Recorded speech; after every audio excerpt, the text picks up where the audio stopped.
local breaking news with Nariman Isa.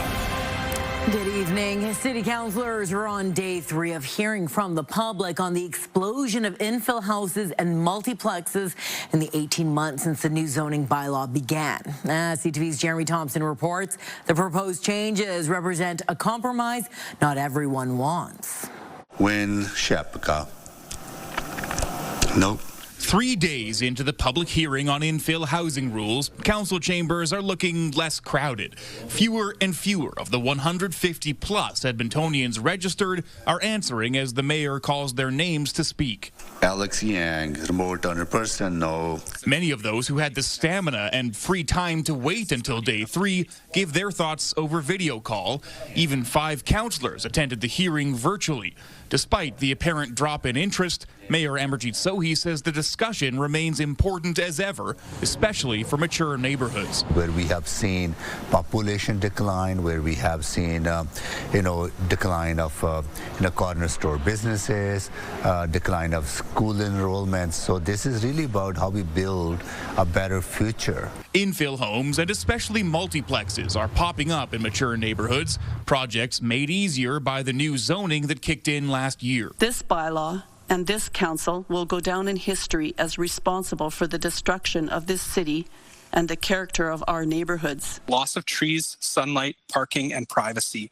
I share this as a cautionary tale for all of you who may not realize exactly how crushing this experience is to a family who has had the rug pulled out from underneath them. Once council hears from everyone, it will debate a number of changes, including reducing the maximum units on a mid-block lot from 8 to 6, requiring more windows on the front of a building, and shrinking the maximum building length by 2 meters. For some, a reasonable compromise. For others, a pointless roadblock. The seemingly small change from 8 to 6 would take the project off the table, not just for us, but for anyone else hoping to build something like it. Jeremy Thompson, CTV News, Edmonton. Well, you don't often hear cursing in council chambers, but that is what happened today as council debated whether to extend this meeting into its scheduled summer break next week. A few councillors planned holidays next week since the break has been on the calendar since last year. The councillors said they wanted to be able to participate in this decision, but won't be able to while on vacation. And this exchange happened between councillors Joanne Wright and Sarah Hamilton. This is a normal course of business with things ramping up, and I would think that maybe the incumbents would have been aware of that. I wasn't, but I've been able to adjust my schedule for the most part. I will have to step away. Point of order. That was so rude, Mr. Mayor. That was so f***ing rude. Cue, Joanne, right? Cue. Councillor Hamilton later issued this statement to CTV, saying obviously it was not the most parliamentary language, but last-minute schedule changes are not easily managed by both staff and council. The cruel attack on her colleagues for having personal commitments that are not easily changed betrays her ignorance of how constructive governing bodies are actually run. If I'd done something to sort of encourage that or comments that I made, I do apologize for that. But I'm still concerned that we aren't going to have everybody on council at our public hearing to continue this. This is not the kind of behavior we accept in the chamber, but I'm glad that councillor has retracted and apologized for those comments. Now, council did vote to continue this meeting on Tuesday. Councillors Cartmel, Hamilton, Principe, and Rice voted against it. Well, Edmonton is making changes to how people can pay for parking on city streets. It's also hearing more from Edmontonians about the new Hotspot app. CTV's Evan Kenny has more on what's being said. With the new system, you can kind of just add more hours to your parking from your phone. Phoenix Williams likes the city's changes to parking, now allowing people to pay and park for more than 2 hours on city streets, weekdays between 4 and 9 p.m. and all day on the weekends. 2 hours was not enough time to park, go to a show, go and actually have dinner, maybe go check out some other businesses in the area. The 2-hour limit will remain during the day as the city still wants parking turnover during business hours. The change comes as people get used to the removal of e-parking e-park machines and the new hotspot app. I will say it's a big change for Edmontonians. The city stopped using e-park machines back in the middle of April. Now they use these QR codes or the hotspot app to pay. When you get flare-ups of issues, that is concerning, and that does get the alarm bells going that maybe we should be taking a second look. 311 received 422 calls about e-park in April when the city was changing payment methods. In May, that number dropped just below 300. Last month, calls climbed above 500 when the city physically removed e-park machines. Having that increase also makes sense to us because customers are really asking about the change and how to shift to the hotspot app. Edmontonians we spoke to don't seem to have questions with the new method. I am a millennial, so I naturally just want to use the technology. So yeah, I was just sitting here, punched in the code, and it's been a pretty easy process so far. Sometimes when I go out for dinner, I can just do it when I'm at the table and stuff, and it's good because it saves your payment types, so I like that about it. Some people have noticed differences in parking availability between the app and what signage in the area reads. The city says, when in doubt, trust the apps. Evan Kenny, CTV News, Edmonton. A bridge in Strathcona County is being assessed after it was damaged by a truck hauling a grain silo. Just after the noon hour, the driver struck the underside of the Highway 21 bridge. RCMP say it caused significant damage. The silo was also knocked off the trailer and was blocking traffic on the road. A bridge engineer is on scene and assessing if the bridge can reopen. Traffic is moving on Highway 14 below the bridge. Police have laid charges in a crash last summer that injured a local restaurant owner and his infant son. Last August, a car struck Ryan Brodziak, his son, and his dog. Police say the car crossed into ongoing traffic and jumped the curb. A GoFundMe says Brodziak sustained a significant spinal cord injury and remains paralyzed. His 11-month-old son suffered a skull fracture. RCMP have charged a 67-year-old man. A GoFundMe for the family has raised nearly $300,000.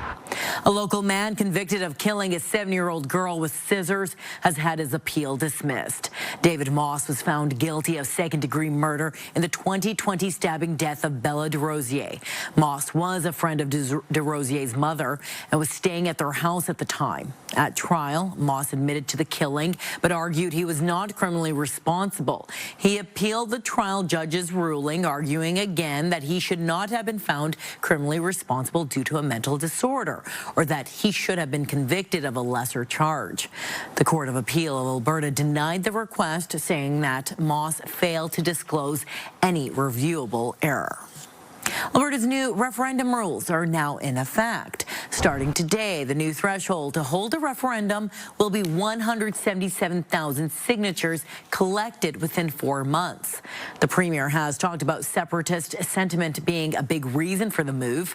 People who want Alberta to stay in Canada and those who want Alberta to leave have already started applying for petitions.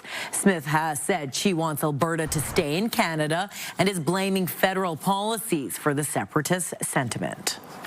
Pierre Poivre is now registered to run in the August 18th by-election in the Alberta riding of Battle River Crowfoot. This seat became available after Conservative MP Damien Carrick stepped down, giving Poivre a chance to return to the House of Commons. Poivre lost his Ottawa area seat to Liberal MP Bruce Fanjoy in the April election. Members of the Kingsway Legion will soon be forced to make a difficult decision regarding the building's future. The president says the Legion is struggling to stay afloat and has been for years. CTV's Merrick Takash reports. It's a beautiful place, and I like coming here. It'd be sad to see it go. Grant Ferguson is a member of the Kingsway Legion. He wasn't surprised when he heard the building could go up for sale. I would like to see him find a way to keep it and get a good enough business case together so that they can run it as a going forward as a good business. The Legion's president says it's been able to just barely get by over the last 4 years following the COVID pandemic.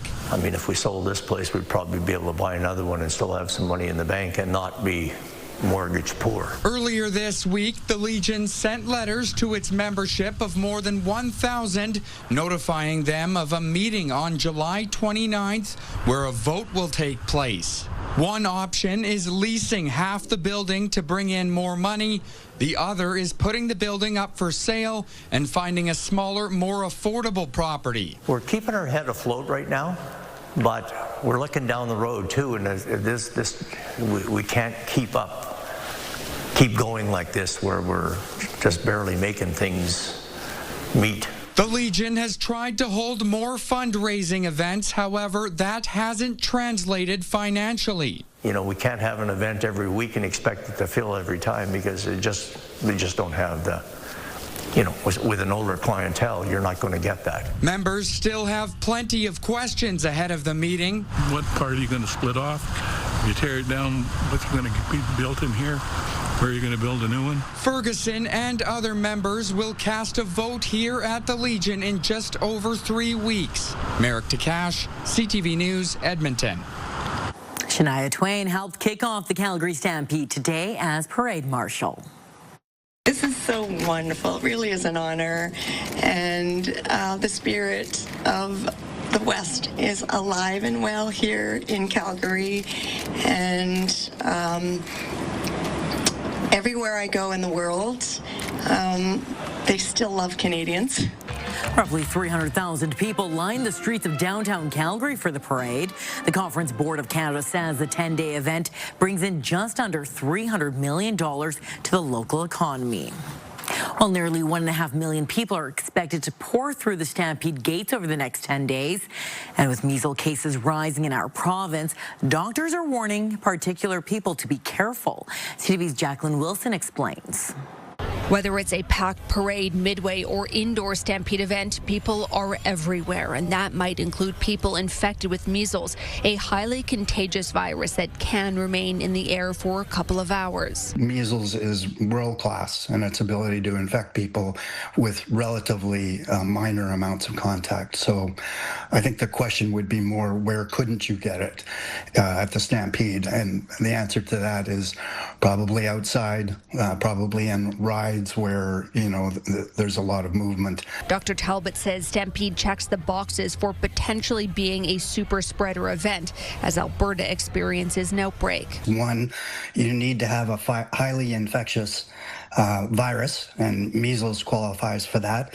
There needs to be activity in the province, which is still happening, and you need to have venues in which large numbers of people from around the world will gather together. As people made their way to the grounds, few are concerned. No, we don't have any concern about that.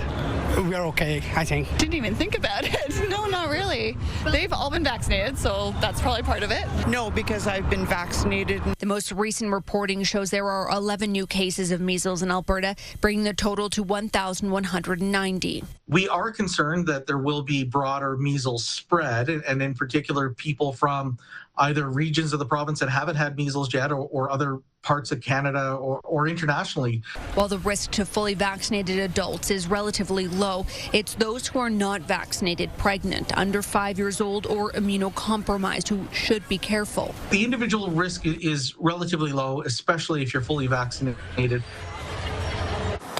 Now, meantime, Alberta Health Services is warning of another potential measles outbreak, or exposure rather, in our city. HS says an infectious person was at the Grey Nuns Hospital yesterday between 4 and 7:15 p.m. Anyone who's there during that time should monitor themselves for symptoms.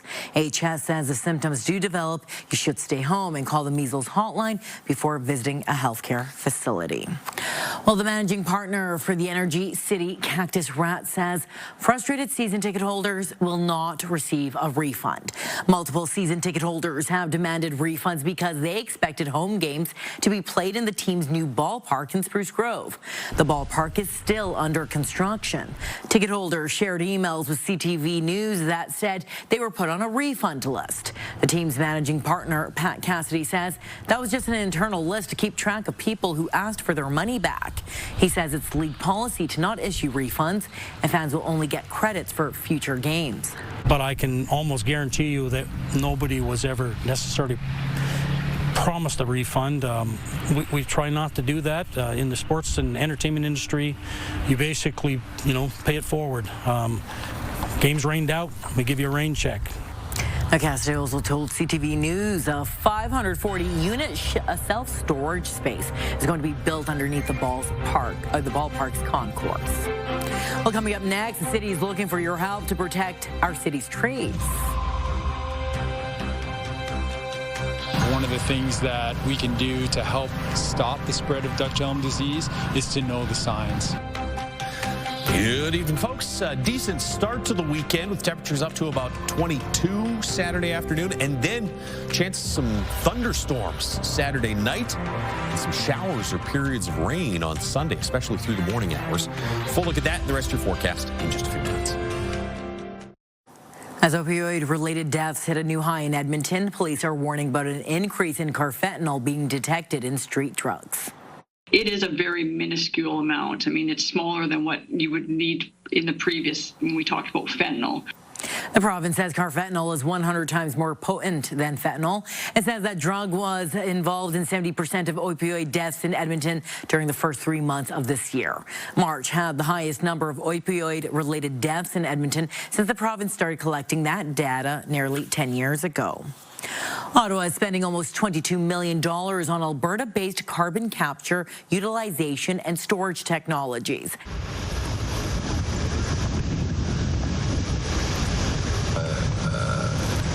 Everything. The goal is to capture 40,000 tons of CO2 emissions a year. That's roughly the equivalent of taking more than 12,000 cars off the road every year. Canada is asserting its position in the world as a nation capable of stepping up to the challenge, taking responsibility to be masters of our own home. CCUS technologies will be an essential part of this, presenting tremendous opportunity for clean growth. Enbridge will also get $4 million. Enhance Energy will receive $5 million for separate storage hubs in central Alberta. The Edmonton International Street Performers Festival is underway. Performers from around the world will entertain folks in Churchill Square. From circus acts to comedy, music, and gravity-defying feats, they'll be ready to entertain Edmontonians over the next few days. One performer has some tips on how to make it even more fun for the family. You can grab yourself a lawn chair, grab yourself some cash for the performers to tip, as well as a good attitude and a loud cheering, as much as you can cheer. The free festival runs downtown until July 13th. City of Edmonton wants you to help keep its urban forests safe. The city is launching an urban forest ambassador program. Volunteers can sign up and receive free training to detect early signs of threats to trees, in particular Dutch elm disease and emerald ash borer. They will report their findings to the city and raise awareness in their communities. Although emerald ash borer has not been found in Edmonton at this point, the city is actively watching for it. And Edmonton has seen 5 cases of Dutch elm disease. Up until now, Edmonton has been the largest population of unaffected elms from Dutch elm disease in the world.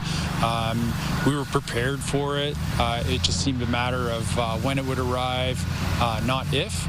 And one of the things that we can do to help stop the spread of Dutch elm disease is to know the signs. The first training session is scheduled for next Thursday. More information can be found on our website at ctvnewsedmonton.ca. A winner has been crowned in this year's Bike Month Challenge. Nolan Reddy cycled more than 1,000 kilometers in the month of June. This year, the challenge added a new twist with the addition of a scavenger hunt. Now, he successfully traveled to all 60 local community league facilities, landmarks, and local businesses that were included in the hunt. It was a good way to explore the city and find different locations, but it was also nice to win. But I think that just goes to show you what incredible things you can achieve when people, pull together, or in this case, pedal together. More than 1,000 riders from 32 community leagues competed in the challenge. Collectively, they covered 142,000 kilometers during the hunt. Well, the Oilers' watch parties during the Stanley Cup playoffs were sellouts, and now there's a new watch party that's seeing record crowds. We sold out of all the entries at the dorm, and that's 130 people. And now we're over 150. A watch party for Love Island was held last night at Central Social Hall on Jasper Ave. The American dating reality show is based on the British series of the same name. The organizer of last night's event says her goal was for fans to come together to embrace the drama and form connections, just like in the show. A local psychologist says events like this can really bring people together. There's a synergistic effect of the emotions and the energy that happens in a room when we're all doing the same thing. And so there's a real sense of like unity. The show has broken records, reality show streaming records in the U.S. Another watch party will be held at Central Social Hall next month for the reunion.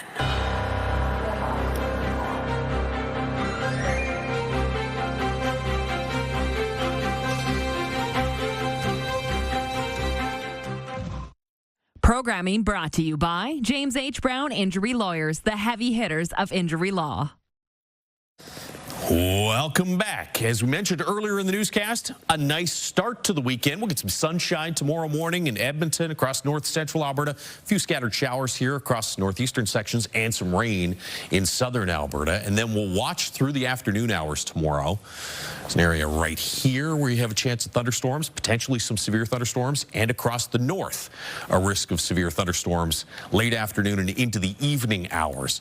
It's these ones here that, as they track east, could hit the Edmonton area. Looks like this would be somewhere mid to late evening, although the risk really continues right through the overnight period for some thunderstorms. So there might be some overnight rumbles of thunder Saturday night into early Sunday morning. And then as this low pressure system develops, you can see that nice little spin there. Yeah, some steadier rain, it looks like, to start the day Sunday from Edmonton south towards Red Deer. Also some showers and potentially some thunderstorms in the afternoon across into northeastern Alberta. Now, I think probably all of the precipitation is out of the Edmonton area in the afternoon, so it's the morning hours that look the wettest. There's still a slight chance of a scattered shower in the afternoon Sunday, but it really looks like most of this is off to the east and northeast. We may even see a few sunny breaks late in the day Sunday. It will be cooler on Sunday, 22 tomorrow, but about 18 or 19 on Sunday. 9 degrees in Fort McMurray, Grand Prairie, and Cold Lake tomorrow morning. 10s and 11s for Edmonton and Red Deer. You'll be in the low 20s across the north with that risk of thunderstorms late in the day across the west and through northern parts of the province. Low 20s as well for Lloydminster, Red Deer, and Jasper. Here in Edmonton, into the low 20s tomorrow. Mixed sun and cloud. Chance of a thunderstorm tomorrow night. Chance of showers or periods of light rain Sunday morning, and a high of 18 or 19 on Sunday. Mid-20s on Monday, and the heat returns Tuesday, Wednesday of next week. Sunshine 29 on Tuesday, up to about 31 Wednesday. Could see some showers or thunderstorms, though, Wednesday night as that heat breaks and temperatures drop back into the mid-20s for the end of next week. That is your forecast. Well, more Canadians are reportedly shopping for secondhand clothing, but at the same time, more pieces are heading to the landfill. Now some local designers are using their talent to fix the problem. This was a beautiful little linen dress that I found, but it was very stained. It was a tarnished dress slated for the landfill. Instead, it got a bit of TLC. So it turned what was going to be thrown out because it was so stained into something that is now wearable. Lorraine Desmond thrifts pieces for her clothing company. They're adorned with scraps of clothing too damaged to donate. It's all one of a kind and unique, and it takes unwanted textiles and gives them a second life. Like someone else's trash is someone else's treasure. Designer Emily Whiston Smith grew up thrifting. She's now turned her hobby into a business. And I found so much joy in having unique pieces that other people didn't have, and the self-expression that comes along with that. The clothes are sold out of the welded hanger on White Ave. It started off as consignment. I just started to get more and more customers coming in requesting items from a small upcycled rack that I had. Both thrifting and textile waste is on the rise in Canada. A report by Trendix found in 2023, more than $4.2 billion in used clothing were sold. A University of Waterloo study shows in that same year, nearly 500 million kilograms of fabric ended up in landfills. And especially like in this fast fashion world where we just kind of want the next thing, we've kind of forgot that the next thing can be something that's pre-loved. A sustainable way to update your closet. Try on some of these items. You'd be shocked at what you leave with. Helping save money and Mother Earth. That's all the time we have for tonight. Thank you so much for watching. Have a good rest of your evening and a great weekend. Good night.